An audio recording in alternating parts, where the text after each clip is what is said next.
Bon dimanche, au micro Père Baldo Alagna. Nous sommes au podcast L'Évangile du dimanche et nous sommes au premier dimanche du Carême.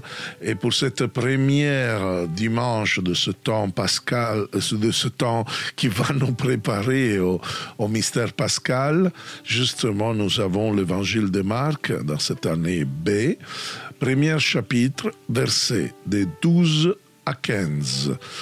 Et la liturgie aujourd'hui nous présente ce passage de l'évangile de Marc, des tentations de Jésus dans le désert, qui dans l'évangile de Marc est très bref, et dans laquelle nous ne voyons pas Jésus qui prie ou qui fait du jeûne, simplement. Nous voyons que l'évangéliste ne veut pas entendre qu'il soit un épisode historique, dans laquelle Jésus est en effet, tenté par le diable, pas tenté par Satan, mais plutôt, on va voir qu'en effet ce verset semble une espèce d'explication de qu'est-ce qui va se passer pendant toute l'existence de Jésus. En effet, nous voyons le chiffre 40. Donc Jésus dans le désert reste pour 40 jours, donc resta 40 jours tenté par Satan. Le chiffre 40 dans la Bible a une valeur pas mathématique, pas arithmétique, mais c'est symbolique et représente toute une génération. Nous savons que les 40 ans du peuple, en effet, toute une génération est morte et simplement 3 personnes sont rentrées en Terre Sainte, même Moïse n'est pas rentré dans la terre promise, et à cause de leur péché, de leur incrédulité. Nous voyons ici, donc c'est toute une génération, donc ça veut dire que Jésus, toute son existence, était tenté par Satan. Donc, il vivait parmi les bêtes sauvages et les anges le servaient. C'est magnifique parce que déjà, une chose intéressante que je n'ai pas soulignée, aussitôt l'esprit, aussitôt de quoi? Du baptême, dans lequel Jésus a reçu le Saint-Esprit. Donc, maintenant, il répond. Aussitôt. Et la chose incroyable, c'est que l'esprit le pousse. C'est vraiment quelque chose de très très fort. Il le chasse au désert, on pourrait dire. C'est parce que, en effet, le Saint-Esprit indique l'urgence de cette activité, c'est-à-dire le combat spirituel. C'est quelque chose que Jésus doit gagner. Dans le désert, Eremos en grec, ce désert rappelle le désert de l'Exode, le cheminement de la libération, de la délivrance que maintenant Jésus est venu accomplir pour tracer la route pour les chrétiens. Donc, ce premier dimanche de Carême, c'est là pour nous dire à nous tous que notre cheminement de délivrance, de libération, de victoire sur le mal, sur le malin, c'est quelque chose que tous les chrétiens qui suivent le Christ sont appelés. C'est pour cela que le premier dimanche du Carême, c'est le dimanche dans lequel tous les évêques appellent à l'appel définitif les catéchumènes qui vont être baptisés à Pâques. Et pendant tout ce temps de carême, ils vont recevoir des scrutins, des prières de délivrance, justement pour se fortifier d'un point de vue spirituel et arriver justement au baptême avec la force d'être revêtu du Christ. Alors, nous voyons donc dans le désert les 40 jours, fut tenté, le verbe de la tentation, tenter, c'est un verbe en effet qui est paradoxal parce que est attribué à ceux qui se retenaient dans la culture du temps les plus proches du Seigneur, les pharisiens. Pourquoi ? parce que c'est eux qui vont tenter Jésus. Comme Satan, le diable divise. Diabolos, c'est le diviseur. Diaballo, c'est le verbe diviser. Et c'est les pharisiens qui divisent les hommes de Dieu. L'homme de la femme, les hommes de leurs proches. Donc, Jésus est tenté par Satan et il y a l'épithète de Satan, donc l'accusateur. Jésus va le donner à un de ses disciples, à Pierre, qui ne va pas accepter l'adresse de Jésus de communiquer la vie, d'être à la suite du Père, justement pour donner la vie même à des gens païens qui ne méritent pas, etc. Donc, Pierre veut un Messie de pouvoir, un Messie roi guerrier, et ne comprend pas Jésus qui vient, mais il va être complètement tué. Il va être défait, vraiment mis KO, on pourrait dire, du pouvoir. Et après, l'évangéliste nous dit un autre élément qui est bizarre si nous ne connaissons pas la Bible. Il vivait parmi les bêtes sauvages. Un autre élément qui nous fait comprendre bien que Jésus, en effet, a vécu tout le temps avec les bêtes sauvages. Qu'est-ce que ça veut dire? Ça veut dire que ce sont des gens qui ne sont pas spirituels. Ou sinon, sont des démons. Dans l'Ancien Testament, on trouve des satyres, on a des hyènes, on a des chats, il y a des bêtes qui en effet rappellent un peu le diable lui-même, les démons en général. Mais ils vivaient pas simplement au milieu des bêtes sauvages, mais aussi parmi les anges qui le servent, donc les anges du service. Et nous savons que l'Évangile, parfois, il présente comme ange du service surtout les femmes.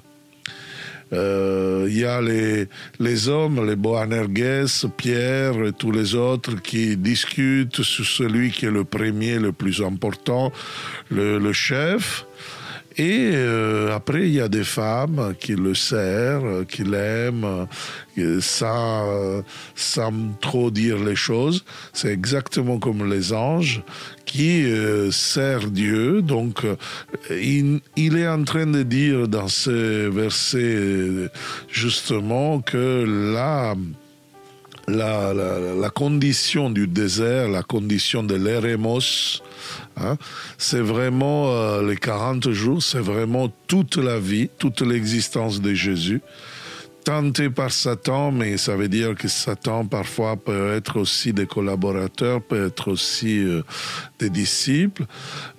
Il vivait parmi les bêtes sauvages qui sont là, vraiment des démons qui sont possédés par vraiment le malin, et les anges aussi. Donc, c'est un peu des versets qui nous disent que Jésus a vécu ces jours sur la terre, justement dans ce combat spirituel, auquel nous tous nous sommes appelés aussi à vivre. C'est pour cela que l'Église proclame cet évangile dans le temps du carême, dans ce premier dimanche du carême. Et nous voyons donc aussi dans notre évangile une autre chose, donc les anges du service, les anges qui le servaient. Donc le verbe le servir, c'est diaconéo, du phonétique nous comprenons qui dérive les diacres. Non? Donc le diacre, par exemple, a une étole qui est similaire à une aile d'ange, et donc c'est un peu l'ange du service qui sert l'évêque particulièrement, ou sinon le prêtre dans les paroisses, mais qui a ce service, cette diaconie, un service librement fait par amour, par charité. Et au chapitre 10e, sera Jésus, vraiment dans la discussion avec ses disciples, qui dira que lui n'est pas venu pour être servi, mais pour diaconéo, pour servir. Donc, un service dans l'amour et dans la générosité qui est l'unique garantie de la communion avec Dieu. Donc, l'évangéliste, tout de suite, affirme que après l'arrestation de Jean le Baptiste, voici les bêtes sauvages. Jésus partit pour la Galilée, proclamer l'évangile de Dieu, il disait. Donc, nous voyons que l'arrestation, c'est l'œuvre des bêtes sauvages. Donc, les bêtes sauvages n'aiment pas que Jean le Baptiste proclame, invite au changement, à la conversion, et aussi n'aiment pas non plus que Jésus proclame l'évangile. Et ces bêtes sauvages, finalement, sont ceux qui détiennent le pouvoir qui n'a pas l'intention de changer et qui veut persécuter tous ceux qui proclament l'évangile. Et après, voilà la première prédication de Jésus. Les temps sont accomplis, le règne de Dieu est tout proche, convertissez-vous et croyez à l'évangile. Vous voyez, il n'est dit pas royaume dans ce texte, mais règne. Donc ça veut dire qu'une chose personnelle à la personne qui reconnaît le roi. Donc les temps sont accomplis, le règne est proche de celui qui va l'accueillir, dans le sens que là, tu peux l'accueillir en te convertissant et croire à l'évangile. Nous voyons vraiment que le cœur de la première prédication, du kérigme que nous trouvons déjà dans ce verset, c'est vraiment la première prédication de Jésus, la première homélie, on pourrait dire, et qui nous demande aussi, et que nous aussi, nous utilisons. C'est le sommet, à mon avis, de tout l'évangile. La parole solennelle, austère, c'est-à-dire la conversion. La Bible raconte par exemple l'histoire du prophète Jonas qui est envoyé par Dieu pour prêcher la conversion dans la grande ville corrompue de Ninive. Mais avant de partir, le prophète tente de fuir par la mer à tel point que l'exploit de prêcher la conversion dans une métropole au sommet de son opulence, sa superficialité, sa légèreté, le péché le terrifie. C'est le même sentiment du découragement qu'il ressent peut-être. Aujourd'hui, tout disciple missionnaire, tout prédicateur de l'Évangile, la tentation est forte aujourd'hui, comme au temps de Jonas, cette existence prophétique qui doit faire le compte avec cette tentation terrible. Nous traversons aujourd'hui une période vraiment troublée. Les gens sont pleins de pensées, de peurs qui sont propres. Le carnaval vient de terminer dans certaines villes, villages, etc. On n'a pas pensé à se convertir au carême, à l'évangile. Donc voilà, si n'en tenait qu'à nous, nous choisirons chaque dimanche cette lecture d'Isaïe qui commence à dire « Consolez, consolez mon peuple, dit votre Dieu. Parle au cœur de ce peuple affligé, dis-lui « Courage, ton esclavage est fini ». Je cite Isaïe 40 des premiers versets. Au lieu de cela, ouvrons-nous l'évangile aujourd'hui et nous lisons quoi? Le temps est accompli, le royaume de Dieu est proche, convertissez-vous, croyez à l'évangile. Pour nous donc, comme pour les Ninivites, il y a un seul mot, conversion.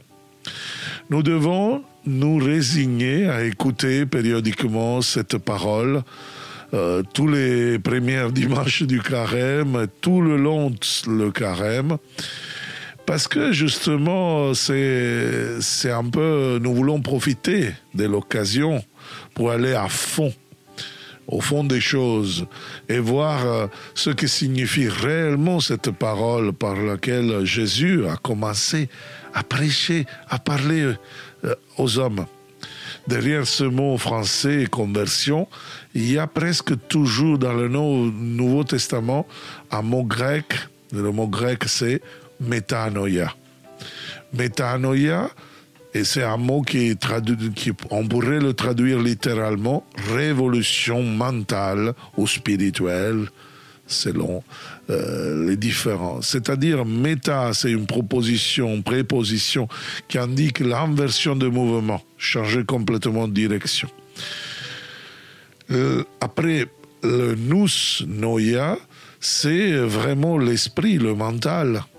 Donc, la partie plus profonde de nous, c'est ce qui nous rend spirituels.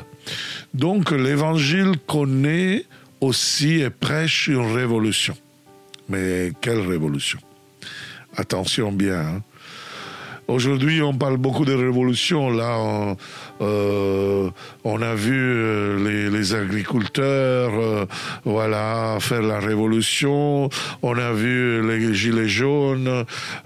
Pourquoi pas la révolution française, la révolution qui a voulu marquer le territoire, surtout en disant le pays est laïque, etc., etc. Bon. De quelle révolution nous parle Jésus? Dans les années 70, vous vous rappelez, révolution sexuelle, j'en sais rien. Bon. La révolution de Jésus est une révolution évangélique, mais différente de toutes ces révolutions culturelles, pour deux raisons fondamentales. La première, c'est une révolution intérieure, de l'esprit, du mental, de la conscience. Deux, c'est une révolution contre soi-même. Voilà le sens du carême, frères et sœurs. C'est vraiment comme l'a dit Jean-Baptiste, mettre la hache à la racine, pour utiliser une expression de Matthieu 3, 10. Et oui, et à la racine de son arbre, son propre arbre, pas l'arbre de celui qui est à côté de nous. Il faut arrêter de regarder la paille qu'il y a dans l'œil de celui qui peut-être nous voyons bien qu'il doit se convertir.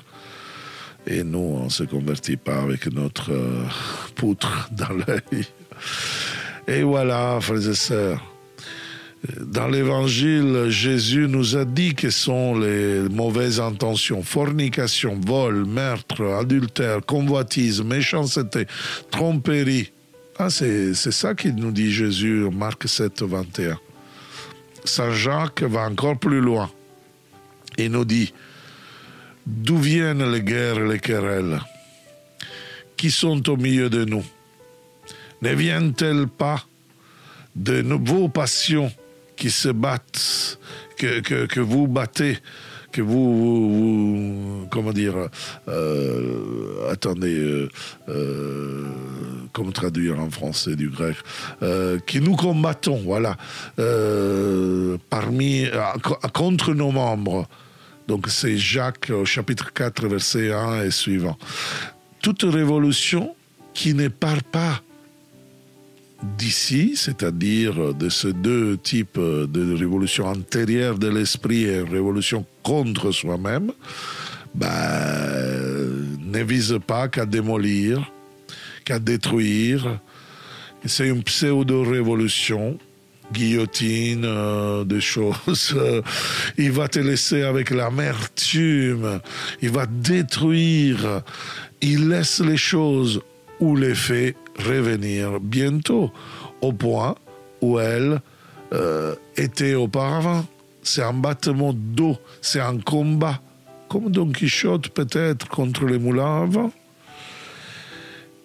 Et alors, une question qu'on peut se poser. Qui appelle l'évangile à la conversion aujourd'hui?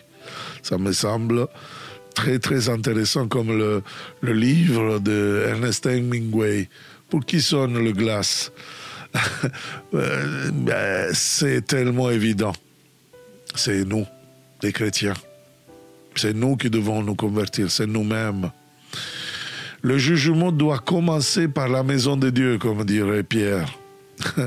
Dans l'Ancien Testament, en temps de crise, de calamité nationale, alors que tout le monde se lamentait, se plaignait, il y avait les lamentations, les malédictions contre le peuple voisin qui opprimait Israël, les prophètes se levaient souvent et rapportaient le discours contre Israël lui-même.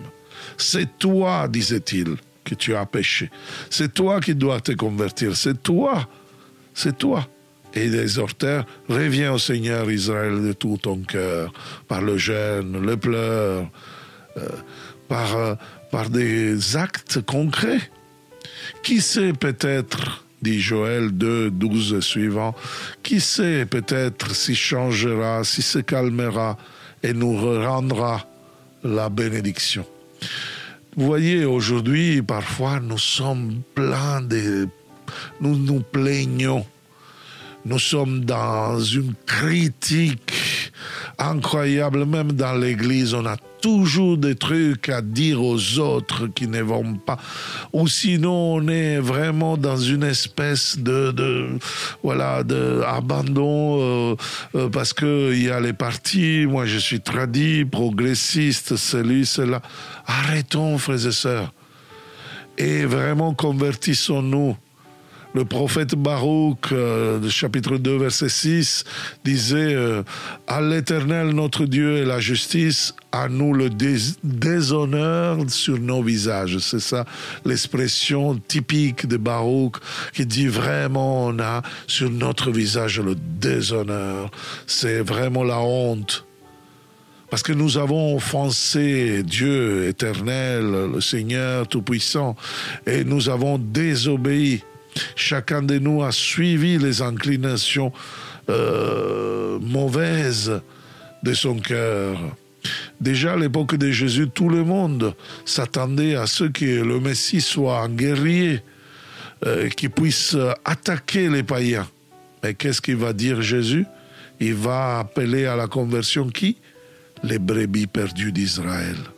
Matthieu 15, 24, il dit ça. Au lieu de crier « Malheur à vous », aujourd'hui on pourrait dire « Malheur à vous qui occupez la Palestine », eh bien, lui, il pouvait le dire. Regardez qu'est-ce qu'il a dit en Matthieu 23, 14. « Malheur à vous, scribes et pharisiens ». Aujourd'hui, les scribes et pharisiens occupent la Palestine. Et ils utilisent l'élection de Dieu pour détruire leurs frères et sœurs. Malheur à toi, Chorazine, malheur à toi, Bethsaïde, dit Jésus à Matthieu 11, 21. Face à l'invitation à la conversion, il n'y a pas d'excuses qui tiennent. Cela n'aide pas les Juifs à dire « Nous sommes des enfants, les enfants d'Abraham ». Et il ne nous est même pas utile de dire nous sommes les tout-puissants chrétiens parce que Dieu est avec nous, qui sera contre nous. Et Dieu nous demande de nous convertir, frères et sœurs. Et pas les autres, pas ceux qui sont loin ou proches de nous, c'est nous-mêmes. Nous pouvons penser à nous-mêmes, pas les autres. Si c'est pour nous que le glas sonne, que la cloche sonne, qui sonne le début du carême, alors qu'est-ce que nous devons faire? Un peu comme dit Paul quand il est tombé de cheval, ou sinon les premiers auditeurs de la prédication de Pierre quand il sort de la chambre haute à Pentecôte. Que ferons-nous, frères? Heureusement, Jésus ne nous laisse pas dans l'ignorance à ce sujet. Il nous dit pas seulement ce que nous devons démolir, comme le font habituellement les petits révolutionnaires, mais aussi que nous devons construire quelque chose. Parce que sinon, on n'a pas de sens. N'a pas de sens détruire quelque chose, désapprendre quelque chose pour après laisser tout dans la rotamation, dans une espèce de poubelle. Alors Jésus va nous dire convertissez-vous et en positif, voilà la construction, croyez à l'évangile. Tout est contenu dans une phrase de grande signification. Croire à l'évangile, voilà l'édifice spirituel qu'il faut construire. Croyez, c'est-à-dire soyez complètement cohérent. Pensée, parole, manière d'agir ensemble, en équipe. Aujourd'hui, grâce à un Saint-Père que notre Pape François, nous ne pouvons pas faire ce que nous voudrions parce que nous avons une petite responsabilité dans une paroisse, dans un groupe pastoral. Non, la synodalité nous demande cette synchronisation les uns aux autres et tous à l'évangile. L'évangile nous réunit. Donc vous voyez, l'accueil du règne de Dieu, c'est vraiment de l'accueillir comme un enfant, comme dirait Matthieu 10, 15. Comme un enfant, il accueille la vie qui lui est donnée, s'y plonge, sans se poser de questions, avec simplicité, avec enthousiasme. Et oui, là, le carême est un temps d'enthousiasme, de joie. Oui. Comme dira Jésus en Matthieu 18, 3, si vous ne vous convertissez pas et ne devenez pas comme des enfants, vous n'entrerez pas dans le règne, dans le royaume de Dieu, des cieux. Matthieu, il l'appelle royaume des cieux. Donc, se convertir, dans un certain sens, a raison la petite Thérèse, c'est se faire petit et simple. À la place de se faire beaucoup de moi je ne mange pas les gâteaux, je fais ce propos, je fais cette fioretti. Non, profitons de ce temps pour se récupérer une relation avec Dieu qui a besoin d'une belle confession. Et une confession qui nous fasse vraiment rentrer dans la crainte de Dieu, qui vraiment nous fait remplir de lumière notre vie, qui élimine toutes les choses qui ne sont pas vraiment importantes dans notre vie, qu'on puisse vraiment avoir une priorité. Parfois, il y a ma mère à 81 qui me dit « Ah, mais moi je voudrais faire du jeûne ».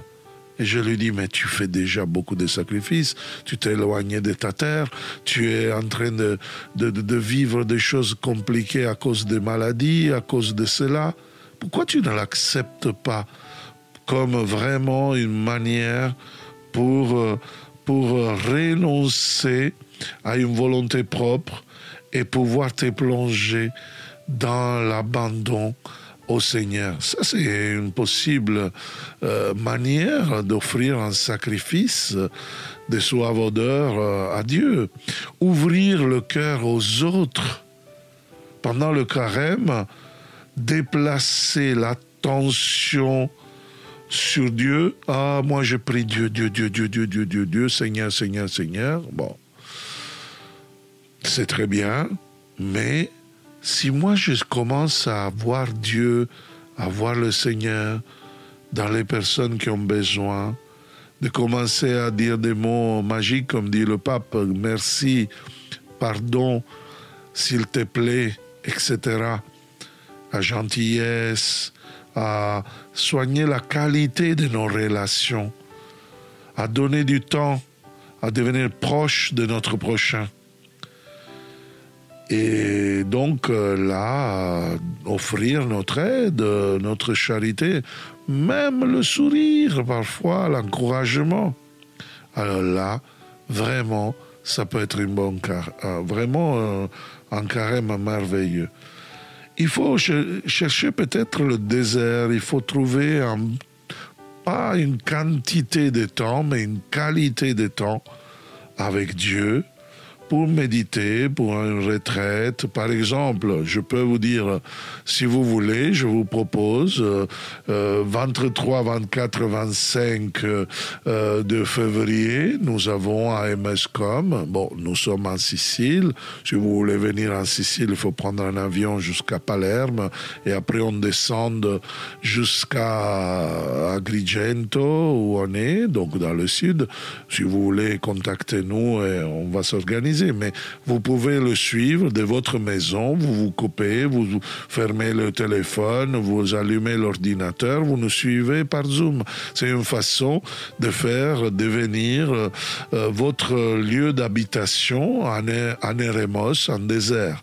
Et vous trouvez en désert en prenant des moments de silence, de méditation, de prière, de divine miséricorde, de chapelet, etc., dans lequel Dieu va vous plonger dans son éternité. Tu peux faire le chemin de croix le vendredi saint, comme ça tu te prépares à vivre en communion avec le Christ qui va monter au Golgotha jusqu'à nous donner gratuitement son amour. Gratuitement son amour. Et donc va nous faire voir que quand nous plaignons, bon, il faudrait se taire parce que, bon, qu'est-ce qu'il a dû porter Jésus pour notre salut. Et encore, le carême peut devenir une manière pour vivre, pour choisir la joie, l'enthousiasme. La joie chrétienne, la joie du Seigneur, n'est pas la joie du monde, n'est pas le bonheur du monde, le bien-être matériel. C'est quelque chose de fantastique, c'est quelque chose qui nous prépare, qui nous estime, qui peut nous témoigner l'espérance de la résurrection déjà dans notre vie. Alors convertir, ça veut dire ça. C'est convertir, c'est trouver le salut, c'est être dans la joie. C'est un peu ce que Paul de Tarse a vécu quand il s'est abandonné, quand il a abandonné sa carrière, ses projets humains religieux, ses ambitions, ses compagnons, par amour du Christ, jusqu'à arriver à donner sa vie. Donc, nous ne sommes pas seuls dans cet effort. Le Christ vient avec nous dans le désert, vient avec les bêtes sauvages, vient lui-même à nous servir avec les anges et nous donne la victoire dans ce combat spirituel contre le mal qui est en nous. D'ailleurs, c'est le thème, la miséricorde divine. Dans le combat spirituel contre le mal, le thème de notre retraite masterclass de 23 à 25 février. Si vous avez intention de suivre cette retraite, inscrivez-vous sur le site emmaüs-com.center. Nous ne sommes pas seuls. Le Christ est avec nous. Comme Pierre nous l'a dit ce dimanche dans la deuxième lecture, Jésus est mort une fois pour toutes pour les péchés, juste pour les injustes, précisément pour nous ramener à Dieu, c'est-à-dire pour rendre possible notre conversion. Voilà le souhait que je vous fais, chers frères et sœurs, que je me fais particulièrement parce que j'en ai plus besoin de vous de conversion. Mais je vous le souhaite aussi ensemble, en manière qu'on puisse témoigner en manière plus cohérente l'évangile de la conversion, l'évangile de la joie, l'évangile du carême qui nous amène à la mort et la résurrection, à la vie tout entière que nous pouvons vraiment vivre déjà et nous délivrer totalement du Satan, du mal, du malin, qui plaît à Dieu, qui nous donne vraiment sa grâce afin de rentrer dans la victoire du Christ, parce que c'est lui qui combat la bataille. Nous devons gagner avec sa victoire, lui qui a combattu notre bataille. Voilà. Et avec cela, je vous encourage à partager cette podcast, à le donner à tous ceux qui en ont besoin, qui vous pensez qui peut lui faire du bien. Voilà, on peut évangéliser avec cette parole qui approfondit un peu l'évangile. Et je vous donne rendez-vous à la prochaine émission podcast Évangile du dimanche. De Père Baldo à Lagna, bon dimanche à vous tous et à la prochaine. Ciao.